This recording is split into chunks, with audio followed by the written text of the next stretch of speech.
ఈరోజు వంశీని అరెస్ట్ చేసిన తీరు, వంశీ మీద పెట్టిన ఫాల్స్ కేసు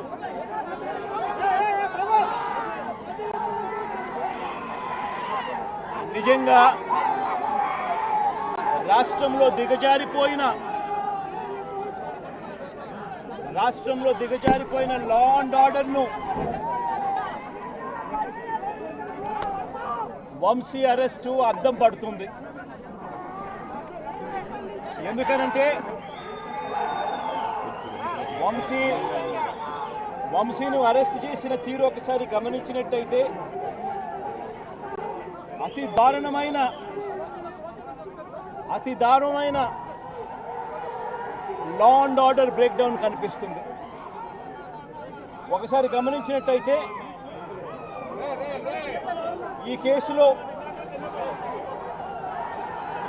గన్నవరం పార్టీ కార్యాలయంపై దాడి జరిగింది అని చెప్పి ఫిర్యాదు చేసిన సత్యవర్ధన్ అనే ఈ వ్యక్తి, గన్నవరం తెలుగుదేశం పార్టీ ఆఫీసులో కంప్యూటర్ ఆపరేటర్గా పనిచేస్తా ఉన్న సత్యవర్ధన్ అనే ఈ వ్యక్తి, ఫిర్యాదు చేసిన ఇదే వ్యక్తి సాక్షాత్తు తానే జడ్జి గారి సమక్షంలో జడ్జి గారిచ్చిన సమన్లకు పోలీసుల ఆధ్వర్యంలో ఆ సమన్ను అందుకొని జడ్జి గారి దగ్గరికి వచ్చి జడ్జి గారితో తానిచ్చిన వాంగ్మూలాన్ని ఒకసారి గమనిస్తే ఆ వాంగ్మూలంలో ఆయన చెప్పిన మాటలు ఏమిటి, చివరికి ఈరోజు వంశీ మీద పెట్టిన ఫాల్స్ కేసు ఏమిటి, ఇదే సత్యకుమార్ అనే వ్యక్తి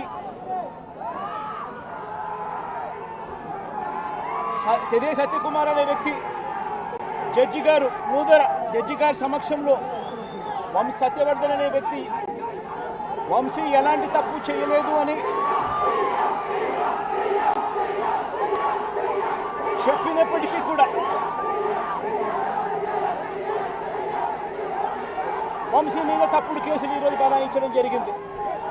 ఒకసారి ఈ కేసుకు సంబంధించి ఘటనలు ఒకసారి గమనించాల్సిన అవసరం ఉంది.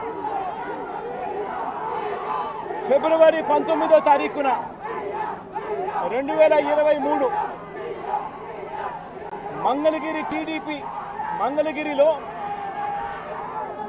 టీడీపీ హెడ్ ఆఫీసులో పట్టాభి అనే వ్యక్తి చేత వంశీ మీద భరించలేని విధంగా బూతులు తిట్టించారు చంద్రబాబు నాయుడు గారు.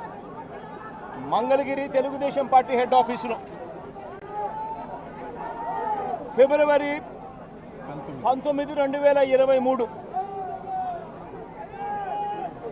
పట్టాభి అనే వ్యక్తి రెచ్చగొడుతూ వంశీని తిడుతూ ఫిబ్రవరి 19వ తారీఖున తాను మాట్లాడిన మాటలు, ఫిబ్రవరి 19, 23 వాడో పిల్ల సైకో, నేనే గన్నవరం వెళ్తా,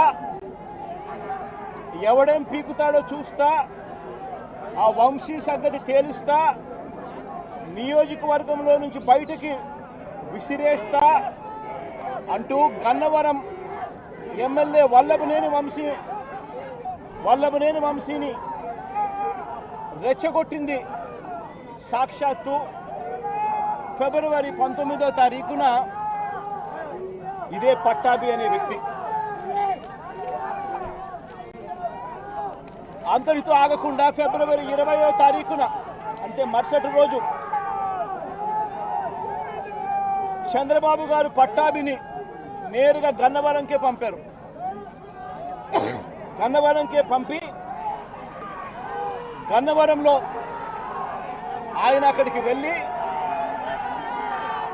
గన్నవరంలో మళ్ళీ ప్రెస్ మీట్ పెట్టి మళ్ళీ వంశీని మళ్ళీ తిట్టి అదే గన్నవరంలో చుట్టుపక్కల ప్రాంతాల నుంచి తాను పోగేసిన మనుషులను తాను వెంట పెట్టుకుని ప్రెస్ మీట్లో మరొకసారి వంశీని తిట్టి ఒక ప్రొసెషన్గా వైఎస్ఆర్సీపీ ఆఫీసును అటాక్ చేయడం కోసం ఫిబ్రవరి 20వ తారీఖున ఇదే పట్టాభి బయలుదేరాడు. పోలీసులను వీళ్ళు ఇష్టానుసారంగా వాడుకుంటా ఉన్నారు. నేను ఇవాళ ఒకటే చెప్తా ఉన్నా, ప్రతి పోలీసు వ్యక్తికి కూడా చెప్తా ఉన్నా, మీ టోపీ మీద ఉన్న 3 సింహాలకు కనిపించే ఆ సింహాలకు సెల్యూట్ కొట్టడం మొదలుపెట్టండి. తెలుగుదేశం పార్టీ నాయకులకు సెల్యూట్ కొట్టడం మొదలుపెట్టి వీళ్ళు చెప్పినట్టుగా చేయడం మొదలుపెట్టి అన్యాయాలు చేయడం మొదలు పెడితే మాత్రం ఎల్లకాలము తెలుగుదేశం పార్టీ ప్రభుత్వమే ఉండదు అని చెప్పి ఇవాళ ప్రతి అధికారికి కూడా నేను తెలియజేస్తా ఉన్నా. రేపొద్దున మళ్ళీ మా అధికారం వస్తుంది. వచ్చినప్పుడు అన్యాయం చేసిన వీళ్ళందరినీ, వీళ్ళ అధికారులందరినీ, అన్యాయం చేసిన ఈ నాయకులందరినీ కూడా బట్టలు కూడా తీసి నిలబెడతామని చెప్పి కూడా ఈ సందర్భంగా తెలియజేస్తా ఉన్నాను. ఎవడిని వదిలిపెట్టేది ఉండదు. ఇదే వంశీని అరెస్ట్ చేసేటప్పుడు సిఐ అన్నాడట, నేను 1.5 సంవత్సరంలో రిటైర్ అయిపోతాను అని చెప్పి. రిటైర్ అయిపోయినా కూడా సప్త సముద్రాల అవతల ఉన్నా కూడా మొత్తం అందరినీ కూడా పిలిపిస్తామని చెప్పి కూడా ఈ సందర్భంగా చెప్తా ఉన్నా. చట్టం ముందు నిలబడేట్టుగా చేస్తాం, బట్టలు ఊడదీస్తాం, న్యాయం జరిగేట్టుగా చేస్తాం అని ప్రతి ఒక్కరికి కూడా తెలియజేస్తా ఉన్నాం. ఈ మాదిరిగా అన్యాయం చేయడం మొదలు పెడితే మాత్రం ఖచ్చితంగా ప్రజలు, దేవుడు ఇద్దరు కూడా వీళ్ళను శిక్షించే కార్యక్రమం ఖచ్చితంగా జరుగుతుందని చెప్పి సందర్భంగా మరొక్కసారి వీళ్ళందరికీ కూడా చెప్తా ఉన్నాం. అన్యాయంలో భాగస్వాములు కావద్దండి. మీ టోపీ మీద ఉన్న సింహాలను గౌరవించండి, వాటికి సెల్యూట్ కొట్టండి, మీ వ్యక్తిత్వాన్ని కాపాడుకోండి అని చెప్పి ఈ ప్రతి అధికారికి కూడా ఈ సందర్భంగా తెలియజేస్తా ఉన్నాం. సెలెక్టివ్గా కొంతమంది లీడర్స్ని టార్గెట్ చేసి అరెస్ట్ చేస్తూ ఉన్నారు. దాన్ని ఎట్లా చూస్తారు? మన పేరుని కానీ ఇవాళ ఉంచి ఇటీవల కొంతమంది అరెస్ట్ నంది సురేష్ ఇట్లా దాన్ని ఎలా చూడాలి? ప్రజాస్వామ్యం కూలిపోతా ఉంది అని చెప్పడానికి ఇవన్నీ నిదర్శనాలు. ప్రతి కేసు ఇల్లీగల్ కేసే. ప్రతి కేసులోనూ కూడా వీళ్ళే బెదిరిస్తూ ఉన్నారు, అవతలోడు బెదిరిస్తూ ఉన్నాడు అని చెప్పి వీళ్ళే కేసులు పెడతా ఉన్నారు. అసలు బెదిరించేది ఎవరిని బెదిరిస్తూ ఉన్నారు? ప్రతి విషయంలోనూ వీళ్ళే. పారిశ్రామికవేత్తలను వదలడం లేదు, రాజకీయ నాయకులను వదిలిపెట్టడం లేదు. ప్రతి ఒక్కరిని కూడా వీళ్ళే బెదిరిస్తూ ఉన్నారు, అవతలోడు బెదిరించినాడు అని చెప్పి మళ్ళీ ఎదురు కేసులు పెడతా ఉన్నారు. ఇవన్నీ ఊరికే పోవు, ఇవన్నీ కూడా మళ్ళీ వీళ్ళకి చుట్టుకుంటాయి.